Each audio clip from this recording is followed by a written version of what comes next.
Three at table. The talk in the coffee room was about ghosts.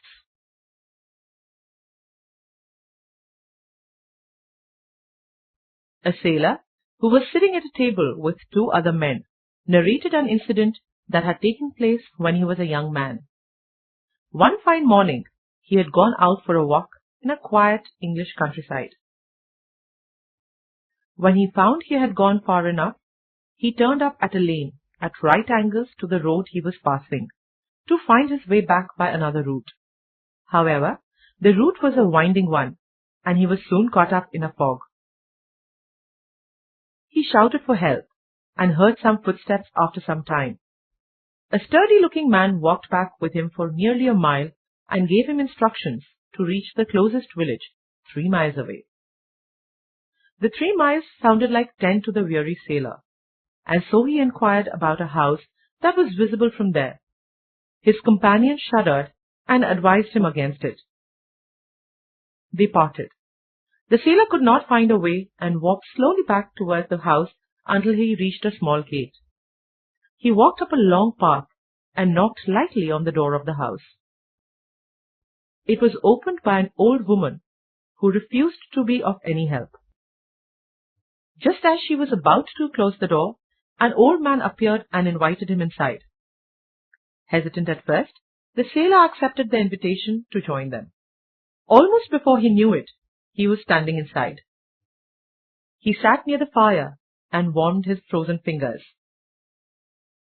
"There will be 3 of us at dinner, we 2 and my son.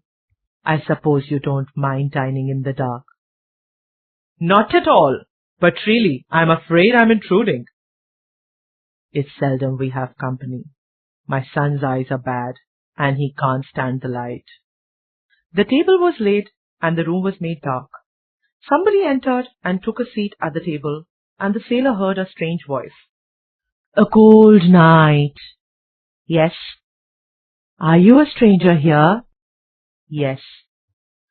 The atmosphere was strange, and the sailor could see a pair of wild eyes, shining like a cat's. He felt uneasy, and pushed back his chair, which got entangled in a rug. In his efforts to disentangle the rug, the screen in front of the fire fell over with a crash. The face of the person sitting opposite looked devilish in the flickering light of the fire. "I beg your pardon, but I have accidentally overturned the screen. Allow me to replace it." "No, let it be. We have had enough of the dark. I'll give you a light." The old man lit a candle. It was then that the sailor saw that the man had a gaunt, weird face with only one eye. "My son was injured some years ago in a burning house. Since then, we have lived a very retired life.